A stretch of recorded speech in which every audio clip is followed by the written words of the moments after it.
Amen. Say, miracles are temporary fix. बोलो चमत्कार थोड़े समय का समाधान है. God's heart is a blessing. परमेश्वर का हृदय आशीष है. Amen. Can you think about this? If there is a guy and he says, God give me a car, God give me a car, God give me a car. He has no money and God gives him a car. आप कल्पना करें एक व्यक्ति प्रार्थना कर रहा है, प्रभु मुझे गाड़ी दो और परमेश्वर उसको गाड़ी देता है. That's a miracle, right? ये एक चमत्कार है. But to put fuel every month and to take it to showroom, he needs what?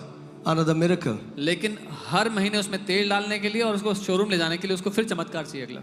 So a miracle has now become a liability because he has a car but no money to put fuel in the car. अब जो चमत्कार था वो उसके लिए बोझ बन गया क्योंकि उसके पास पैसे नहीं उसमें तेल डालने के लिए, उसकी सर्विस कराने के लिए.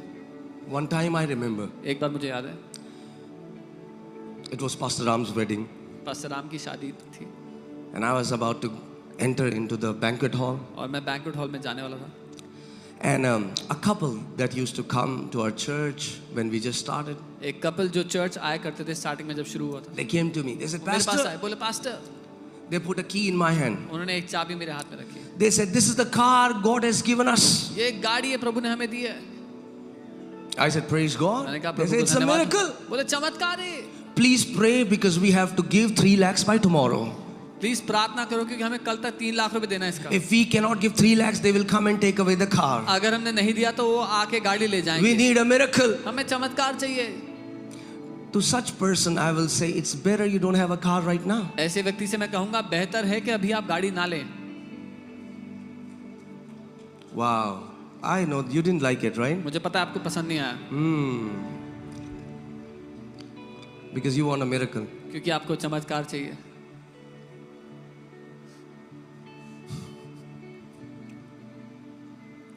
But when you will live in blessing, लेकिन जब आप आशीष में जियोगे, not only God will give you a car, सिर्फ इतना नहीं कि परमेश्वर आपको गाड़ी देगा, but you will have enough supply पर आपके पास इतना to प्रबंध होगा sustain a car. कि गाड़ी को सही सलामत In रखो. fact, you will be gifting other people cars. बल्कि दूसरे लोगों को आप गाड़ी गिफ्ट कर पाओगे.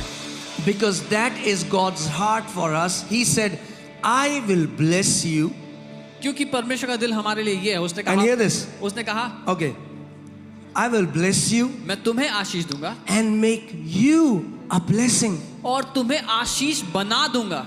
That's how blessings and miracles are different. If you live from miracle to miracle, you are no good for others. But if you come under the blessing, not only you are blessed, but you become a blessing for nations. ये अंतर है आशीष में और चमत्कारों में जीने में. अगर आप आशीष में हैं तो आप दूसरों के लिए आशीष का कारण होंगे. अगर आप चमत्कारों में जीते हैं तो आप दूसरों के लिए किसी काम के नहीं होंगे. लेकिन आशीष होते हुए आप देशों के लिए आशीष का कारण बनेंगे. Amen. Does that make sense? क्या ये समझ में आता है? We are not called to live from one crisis to another हम crisis. एक समस्या से दूसरी समस्या में जीने के लिए नहीं बने. Because think about this. सोच के There देखिए. are people, they are like, and okay, let me say this because it's very important to say it. बहुत महत्वपूर्ण है ये कहने से कहूँगा. Usually for miracles, when you live from miracle to miracle, you are living from someone else's faith or someone else's gift. जब आप चमत्कारों में जी रहे हैं तो आप किसी और के विश्वास के भरोसे या किसी और के गिफ्ट के भरोसे जी रहे हैं. But when you live in blessing, you have a part to play. पर जब आप आशीष में जी रहे हैं तो उसमें आपका एक योगदान है, एक हिस्सा है. Okay? Somebody has no money. किसी के पास कोई And पैसा they नहीं prayed, God, प्रभु किराया मकान मालिक आ रहा है, प्रभु 25,000 दे दे, प्रभु 25,000 दे दे. and they are praying, Lord, landlord is coming, please give me 25,000. And God sends someone, और परमेश्वर किसी को भेजते हैं, He pays your 25,000. वो आपका 25,000 देते हैं. You are dancing in your room. आप नाच रहे हैं अपने कमरे में. It's the first of the month. महीने की पहली You are तारीख है. rejoicing. आप आनंदित हैं. आप बोल रहे हो यहोवा उपाय करने वाला परमेश्वर You are है. saying, Lord is my supplier, He is my You are provider. so happy. आप बहुत खुश हैं. But then as 31st comes, पर 31 तारीख आ the गई. landlord is coming again. Landlord दोबारा आ Now रहा है. you need another miracle. अब आपको एक और चमत्कार चाहिए. Now all the joy is gone. You सारा are आनंद उड़ again गया। back to stress. आप You are वापस- again panicking, even though you saw a supernatural supply from God. फिर से तनाव में, फिर से परेशान है, हालांकि आपने परमेश्वर की अलौकिक सप्लाई देखी थी। Can you imagine you living like that all your life? क्या कल्पना कर सकते हैं ऐसे जीवन भर जीना है? तो अगर But if you want a blessing, लेकिन अगर आप आशीष चाहते हैं you have a part to play. तो उसमें एक योगदान है आपका। Oh, hallelujah. Do you know work that you do is a part of a blessing? आप जानते हैं जो काम आप करते हैं वो एक हिस्सा है आशीष का। You didn't like that, do you? आपको ये पसंद नहीं आया, नहीं? Let me say that again. दोबारा कहता हूँ, The work that you do is the part of the blessing. जो काम आप करते हैं वो आशीष का हिस्सा है। Okay? Before there was sin, there was work. पाप से पहले काम था। प्रभु ने आदम को नहीं कहा बगीचे में लेट जा, अंगूर खा और क्या सन टैनिंग कर God did not tell बीच में Adam. जाके. God did not tell Adam eat grapes, lie down and then go for sun tanning at the beach. Do you know what God told Adam? आप जानते हैं परमेश्वर ने क्या कहा आदम से? Genesis 2:15. उत्पत्ति 2:15। I'm reading from the Amplified Classic Version. Amplified classics इसको पढ़ रहे हैं। Okay? Are you guys here? यहाँ है। Huh? Oh, good.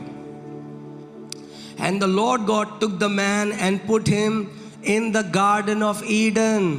Hallelujah. तब Where Jehovah- did God put him? In the Garden of Eden represented abundant supply. तब यहोवा परमेश्वर ने आदम को लेकर अदन की वाटिका में रख दिया, और ये जो अदन की वाटिका है ये हद से ज्यादा प्रबंध को दर्शाती है। But what did God told Adam? पर परमेश्वर ने क्या कहा आदम को? Tend it. Say tend it. उसमें काम कर, Guard it.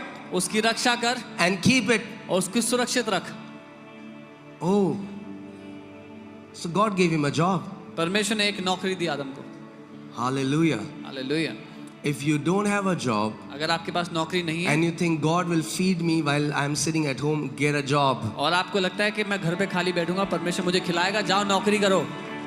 Such believers bring disgrace to the name of Jesus. ऐसे विश्वासी मसीह के नाम की बेइज्जती कराते हैं, Because they'll keep going to somebody asking for money until they will run out of their option, and then they leave that church and go to some other church. क्योंकि वो दूसरे विश्वासी के पास जाके पैसे मांगते रहेंगे जब तक कोई पैसे देने वाला सब पैसे देने वाले खत्म हो जाएं, फिर दूसरी चर्च में चले जाएंगे।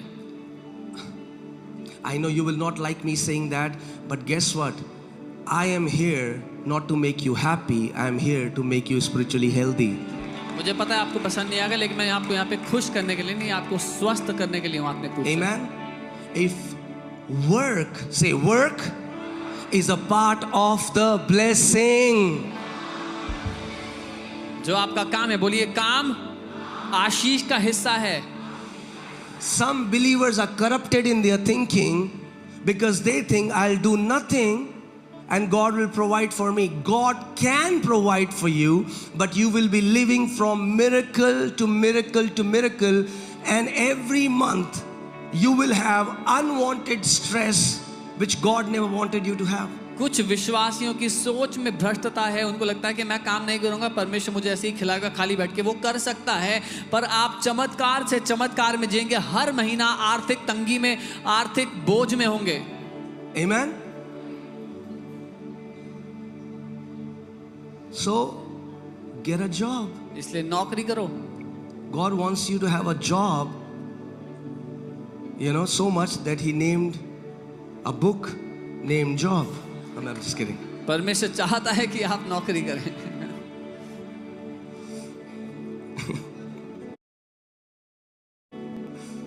You need the most. पर जो सत्य आपको पसंद नहीं आता वही सत्य है जिसकी आपको सबसे ज्यादा जरूरत है। Amen. आमीन। Whenever I go all around the world, when I'm training pastors, I tell them, if you have 4 people, 10 people, 20 people, don't leave your job. जहाँ कहीं मैं जाता हूँ, मैं अलग पास्टर से मिलता हूँ, अलग अलग, तो उनको बोलता हूँ अगर आपके 4 लोग 20 लोग हैं तो नौकरी मत छोड़ो, Work काम करो until जब you तक- start to see the blessing in ministry and your church grows to a substantial size. जब Otherwise, you and your family are going to suffer. जब तक आप अपनी कलीसिया में परमेश्वर की आशीष ना देख लें और एक बढ़ोतरी ना देख लें कलीसिया में, नहीं तो आपका परिवार एक आर्थिक समस्या में रहेंगे। Do you know God called me? When God called me after that, when I knew I am called by the Lord, after that for 9 years, I worked faithfully every day until I knew it's the time to come out. आप जानते हैं परमेश्वर ने मुझे पुकार दिया, मुझे बुलाहट दिया, और उसके बुलाहट देने के बाद मैं 9 साल तक नौकरी करता रहा, काम करता रहा, जब तक मुझे पता था कि ये दिन नहीं आ गया कि मैं नौकरी से बाहर आ जाऊं. Amen? Just because you're called doesn't mean you'll jump into the water right when you get the call. सिर्फ इसलिए कि आपको बुलाहट मिली है, इसका ये अर्थ नहीं कि आप पानी में कूद जाओ क्योंकि बुलाहट मिली हुई है. That's why I'm telling you before God, I have not struggled financially when I came into the ministry. Why? Because I'm not living from miracle to miracle. I am living in the blessing now. इसलिए मैं आपको बता रहा हूँ कि मैंने आर्थिक तंगी नहीं देखी है, क्योंकि मैं चमत्कार से चमत्कार में नहीं जी रहा, मैं आशीष में जी रहा हूँ. Amen? See, I know a guy, he was with us, and then he said, I want to do a full-time ministry. मैं एक व्यक्ति को जानता हूँ, हमारे साथ ने कहा मुझे फुल टाइम सेविका में जाना And है. it just breaks my heart because all that he does is sends messages to people on WhatsApp saying, support me, support my family, I don't have rent for this month. How long will you live like that? और मुझे बुरा इस बात का लगता है कि हर महीने वो मैसेज भेजते हैं व्हाट्सएप पे लोगों को कि मेरी सपोर्ट करो, मुझे रेंट देने के लिए पैसे नहीं है, मेरे परिवार के लिए मदद करो. कब तक ऐसे जिएंगे? Ministry can also become an excuse for lazy people. आलसी लोगों के लिए सेवकाई नाम एक बहाना बन जाता है, बन सकता है. Wow. Lazy people cannot do ministry as well. आलसी लोग सेवकाई नहीं कर सकते. Amen?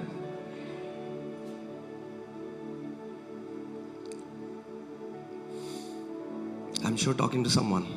पक्का किसी से तो बात कर रहा हूँ मैं. Am I talking to someone? किसी से बात कर रहा हूँ मैं यहाँ पे. If you have to walk in blessing, अगर आप आशीष में जीना चाहते हो, the work that God has given you, do it with all your heart as if you are working for the Lord. That's your offering to your God. जो कुछ काम आप करते हो उसको अपने पूरे दिल से करो कि आप प्रभु के लिए कर रहे हो. ये आपकी भेंट है, आपकी ऑफरिंग है अपने परमेश्वर के लिए. Amen?